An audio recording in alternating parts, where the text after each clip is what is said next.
Leer sobre acontecimientos sociales e históricos nos sirve para reflexionar sobre nuestra realidad y mediante esta conocer y trabajar por nuestra sociedad. En este nuevo episodio llamado Mataron a un hombre y crearon un mito, nos acompaña Isabela Fernández López, estudiante del colegio bilingüe José Max León, apasionada por la historia colombiana, la cual nos hablará acerca del libro El genial impertinente de Germán Izquierdo y que nos habla de la vida de Jaime Garzón y todo lo que aconteció después de su muerte. Gracias por la invitación a hablar sobre hechos y personajes que han impactado sobre la historia de nuestro país. Es algo que me conmueve bastante, en especial hablar sobre Jaime Garzón y su reflejo en este libro, El genial impertinente de Germán Izquierdo.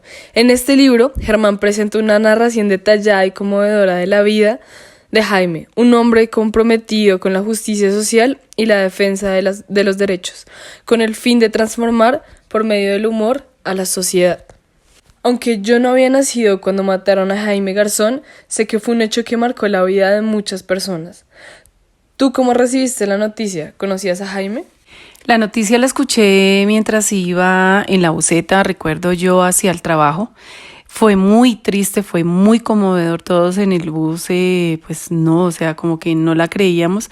Yo acababa de pasar por ahí muy cerquita de donde habían ocurrido los hechos. Me pareció muy triste, muy tenaz, porque yo alguna vez cuando estudié en el centro, lo veía pasar cuando él trabajaba en una emisora por ahí cerquita. Recuerdo su trabajo en Cuac, en el noticiero Cuac. Era una persona muy centrada, que era capaz de entrevistar a estos políticos y sin pelos en la lengua decirles y cantarles tres verdades. De verdad que se fue una persona muy importante, muy valiosa para nuestro país. Bueno, y me gustaría saber, ¿tú por qué frecuentabas el centro? ¿Qué estudiabas y dónde estudiabas? Yo estudiaba Derecho en la Universidad Libre, que quedaba como en la cuarta, arriba del Palacio de Justicia, en la Universidad Libre. Uh-huh. Y cuando pasaban las mañanas, tipo 6:30, 6 de la mañana, Jaime Garzón subía como al Palacio, no sé si al Congreso o a dónde. Y ya, me lo encontraba y pues lo único, él era muy querido, era muy dado a las personas. Uno lo saludaba y él saludaba. Hola Jaime, ¿cómo estás? Y él saludaba y ya. Él se vestía y sus pintas eran muy chistosas, muy cómicas, porque a veces se iba de falda escocesa de paño y con chaqueta, porque a esa hora hacía mucho frío. Chaqueta, ¿cómo se le dice? De chompa, no sé. Otras veces se iba con pantaloneta como bermuda, pero en paño, con tirantas, con boina. Y otras veces se le veía en jean, con tenis y camisa y saco. De corbatas y pocas veces lo vi. Pero esas eran sus pintas raras. Bueno, ¿y tú supiste por qué fue destituido del Sumapaz? No supe. No supe, sé que fue duro para él, sé que fue duro para todos los del Sumapaz y sé que no alcanzó a durar el año. Bueno, pues digamos en este libro pude aprender que faltando poco para que terminara su periodo, un día de elecciones en 1990, fue destituido. Él era un encargado de abrir una de las mesas de votación de su zona, abrió la primera y luego se apresuró a abrir la segunda, situada como a 3 horas de camino a caballo. El argumento de la enorme distancia no fue suficiente para evitar que los funcionarios del distrito, que siempre le buscaron el quiebre a Garzón, porque siempre le encontraban algo malo, siempre lo querían hacer quedar mal. Bueno, lo despidieron.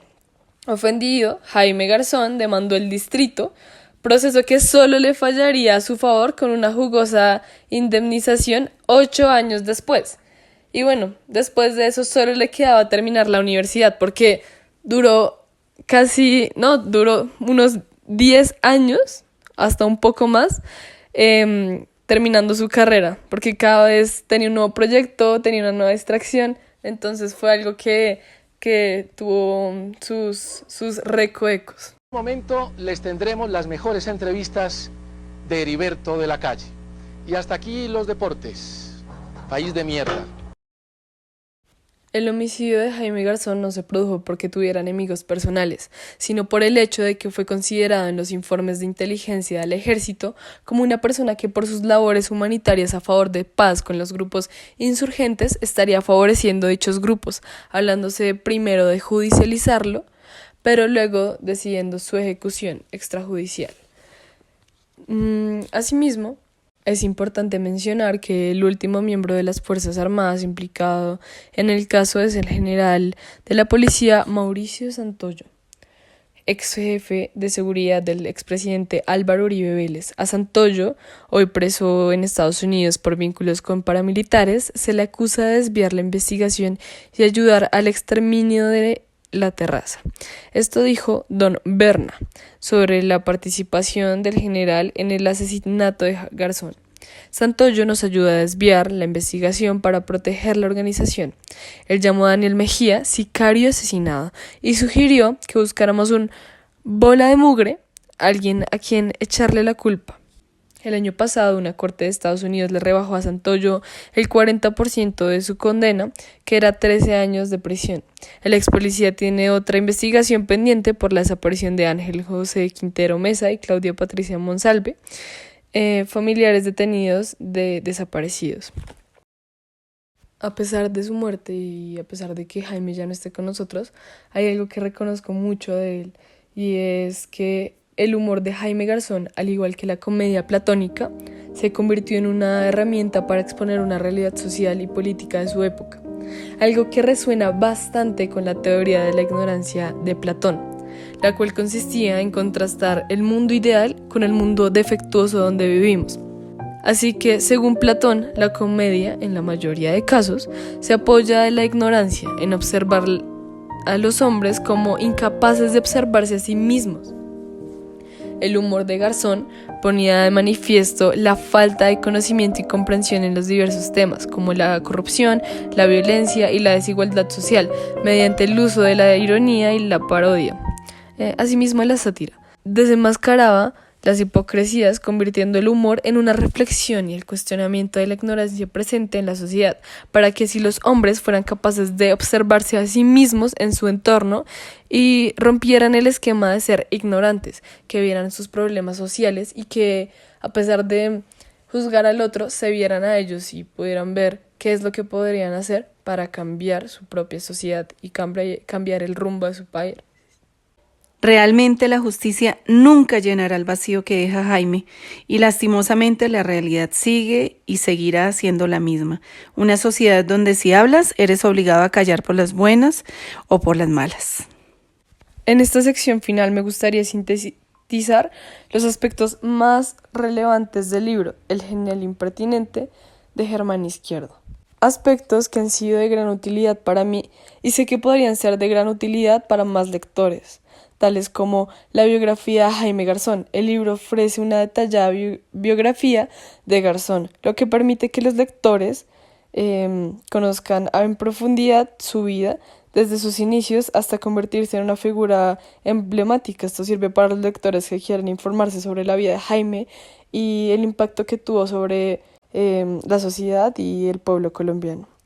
Asimismo, otro aspecto bastante importante es el análisis de su trabajo periodístico.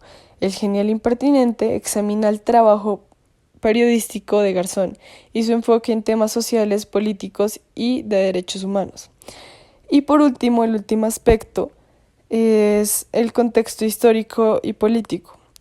El libro sitúa la vida de Jaime en el contexto histórico y político de Colombia durante las décadas de 1980 y 1990, momentos cruciales en la historia de Colombia, y sirve para cualquier lector que esté interesado en actos históricos de esta época.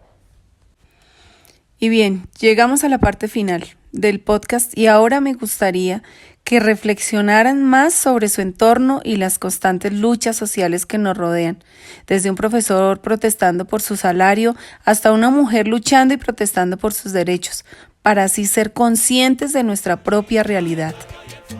En este país, la gente de bien, la gente con plata y la gente que manda puede controlar a cualquier otro, puede mandarlo a callar e inculpar a otro.